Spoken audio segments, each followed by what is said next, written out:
The night my mother-in-law introduced me to her dinner guests, she smiled the way people smile when they already know how the story ends.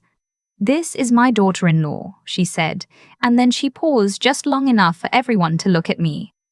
"Enjoy meeting her while you can." My son's attorney called this morning. I was standing in her kitchen doorway holding a ceramic dish of roasted vegetables I had spent 40 minutes making in her oven because she'd asked me to bring a side. The dish was still hot. I remember that clearly, the heat coming through the oven mitts, the smell of thyme. Nobody moved. My husband, Joel, was sitting at the far end of the table. He looked at the centerpiece. I set the dish down on the counter behind me, took off the mitts, folded them, and walked to my seat. I did not cry. I did not leave.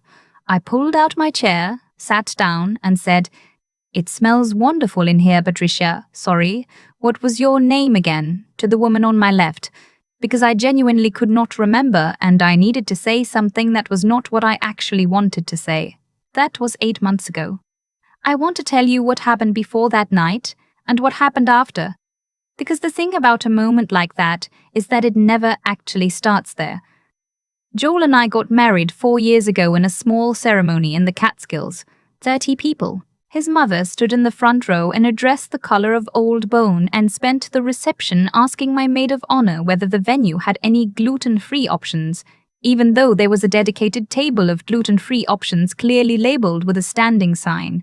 I know that sounds petty. I note it because it was the first time I understood that my mother-in-law was a woman who needed to be in the middle of a situation she was pretending not to be in. Her name is Deb. She is 61 years old. She spent 30 years as a paralegal and then took early retirement when Joel's father, Frank, sold his logistics company and they paid off everything. The house in Connecticut, a second property in Florida, a boat they sold 3 years later. She is not a stupid woman. This is important. I am 32. I work in regulatory affairs for a mid-size pharmaceutical company. I am not glamorous, but I am precise. I notice things. Joel says this is both my best quality and the reason I am exhausting to argue with, and he used to say it like it was a compliment. We lived for 3 years in a house I had bought 2 years before we met. It is a 1940s colonial in central New Jersey. Not big, not beautiful in any obvious way, but it has good bones and a kitchen I gutted and rebuilt myself over one very long summer with a contractor and a lot of YouTube videos. I paid off the mortgage 14 months before the dinner party. 14 months. The deed has my name on it and nothing else because I bought it alone, paid for it alone, and it never occurred to me in the 3 years Joel and I lived there together that this would become something anyone felt entitled to discuss. It occurred to Deb. The first time she mentioned the house, Joel and I had been married about a year. We were visiting for Thanksgiving. She pulled me into the kitchen while Joel and Frank were watching football and said, in this very practiced casual voice, "You know, when Joel's grandfather passed, the property came to Frank in both their names. It just makes things cleaner." I said, and moved past her to get the gravy. I was not alarmed. I thought it was a small comment. I thought people said small comments. The second time was spring of the following year. Joel mentioned at dinner that the water heater had been acting up, and I'd called a plumber. Deb put her fork down and said, "If the house is going to need maintenance like that regularly, maybe you should talk to someone about refinancing. Get Joel on the mortgage, you'd get a better rate." I said, "The house is paid off." She blinked. Completely? Completely? She picked her fork back up and said, like that was somehow suspicious. Joel said nothing. At the time, I translated his silence as loyalty. He didn't want to engage, I thought. He didn't want to engage, I thought. He didn't want to encourage her. I was generous then with my translations. The third time was summer. She called me on a Tuesday afternoon while I was on my lunch break. She said she'd been thinking, and that now that Joel had gotten his promotion, he'd moved into a senior project manager role at his firm, it only made sense that he have an equal stake in the family home. She used those words, the family home, as though it were already a shared thing, already named, already decided, and I was just the last to be informed. I told her I had a meeting to get back to. That evening, I mentioned it to Joel and he rubbed the back of his neck and said, "She means well. She's old-fashioned about things like that. She called my house the family home. It is the family home. We live there. My name is on the deed. I know that. She just thinks Joel. I looked at him directly. What does she think, Joel? I looked at him directly. What does she think? He was quiet for a long time. Then he said, she thinks it would be more secure for everyone. I didn't ask who everyone meant. I probably should have. The dinner party was Deb's idea. She hosts one every year in September, 8 or 10 people. Local friends she's had for decades, a couple from their country club, occasionally someone's adult child visiting for the weekend. She called it casual. She called it a chance for everyone to reconnect. She called me 3 weeks before to ask if I would make the roasted vegetables because she knew I made them well, and I said yes because I was still trying. Joel and I drove up together. 2.5 hours. He was quiet most of the drive, which I told myself was tiredness. He'd had a long week. The project he was managing had hit delays. These were true things. I used them. We arrived at 6:30. Frank answered the door and hugged us both and said the word finally, the way people do when they're relieved to see you, and I felt, for a moment, that maybe I'd been building the whole thing into something it wasn't.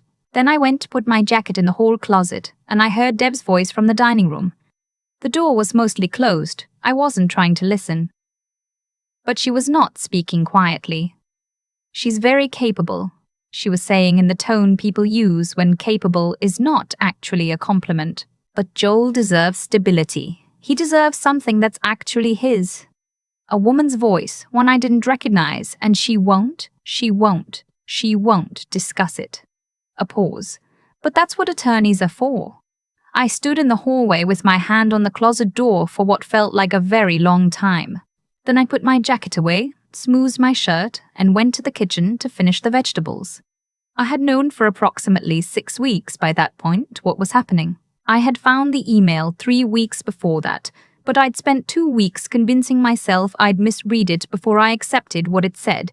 Joel had been communicating with a family attorney, not mine, not ours, his mother's, about the house, about whether there were grounds for claim if a marriage were to dissolve, given that only one party had contributed mortgage payments, but both had contributed to the property's upkeep and improvements over time. The email thread was 7 messages long. Deb was CC'd on 4 of them. I found it by accident. I was on Joel's laptop looking for a restaurant reservation confirmation he'd asked me to forward. I was not snooping. This is the kind of thing that matters to me now, that I was not snooping. I found it by mistake, and then I sat with it for 2 weeks, and then I called a real estate attorney. I found through a colleague, and then I came back to the dinner party. The thing about Deb being a former paralegal is that she is not sloppy. She knows what cohabitation contributions look like in court. She knew that Joel painting the guest room and splitting the electric bill gave her an argument, even if not a strong one. She had clearly communicated this to the attorney because the emails referenced a contribution timeline that listed in bullet points every repair or renovation Joel had been involved in since we moved in together. He had told her about the water heater, about the fence repair, about the weekend we relaid the bricks on the back patio. I thought about that a lot in those weeks. The bricks. We'd done it in May 2 years ago. We bought coffee from the diner down the street and worked all morning, and I got a sunburn on the back of my neck. And at the end, Joel said it looked better than he expected, and I was proud, actually proud, of what we'd built together. And he had written it down. Or she had. Or they had, together. And he had written it down. Or she had. Or they had, together. I served dinner calmly. I passed the bread. I answered a question from the man across from me about whether I'd been following any of the recent biotech hearings. He worked in healthcare policy, it turned out, and was genuinely interesting to talk to. I drank half a glass of wine very slowly. Deb sat at the head of the table and watched me the way people watch a performance they've already seen, waiting for the part they know is coming. Dessert was a lemon tart she'd bought from a bakery in town, which she presented herself and received compliments about, which I noted because she hadn't made it, but didn't correct anyone. Small observation, not important. After dessert, when people had the loose, slow energy of a meal winding down, Frank started talking about a trip they were planning to Portugal. Deb set her fork down at exactly the moment he said Porto. I noticed because I had been noticing everything. She said, "Before I forget, Joel, didn't you have something you wanted to tell everyone?" Joel's jaw tightened almost imperceptibly. He hadn't expected that either. I watched him recalibrate. He started to say something about a work project. Deb talked over him gently. He's been making some changes. Big ones. She looked at me with the same smile from the beginning of the evening. We should be honest with Natalie. She deserves to hear it from family. That's my name? Natalie. Every person at the table looked at me. Some of them had the grace to look uncomfortable. One of the women, the one I'd heard talking to Deb in the dining room earlier, looked at her plate. I waited 2 full seconds. I counted them. Then I said, "Actually, I have an update too." Deb blinked. "The house closed on a refinance last Thursday," I said. "I pulled out $80,000 in equity. It's in my name, separate account. My attorney filed the dissolution paperwork that same morning, and the transfer of my company's remote work approval came through yesterday, so I'll be relocating to be closer to my sister by end of October." I looked at Joel. "I know this isn't the conversation you planned, but it's the one we're having." The room was very quiet. Deb opened her mouth. Nothing came out. Joel said, "Natalie, I don't want to make a scene," I said, and I meant it. "I don't want to ruin your parents' evening. I made the vegetables. They're good. Everyone should take some home." I looked at Frank, who was staring at the centerpiece the way Joel had earlier. "Frank, the Porto trip sounds wonderful. The Douro Valley is supposed to be beautiful in October." I excused myself and went to stand on the back porch. The air was cold enough that I could see my breath. I could hear, through the glass door, the low movement of conversation resuming, careful and rearranged. A few minutes later, Frank came out. He stood beside me and did not say anything for a moment. Then he said, "I didn't know." I believed him. "I know. I'm sorry. I know that too." He went back inside. I stood there a little longer and looked at the trees at the edge of the yard, which had already started to turn. Here is what I want to say about the period after. It was not clean. It is never clean. Joel and I had 18 months of marriage left in us, in the sense that there had been something real there once, and ending something real is not tidy even when it's right.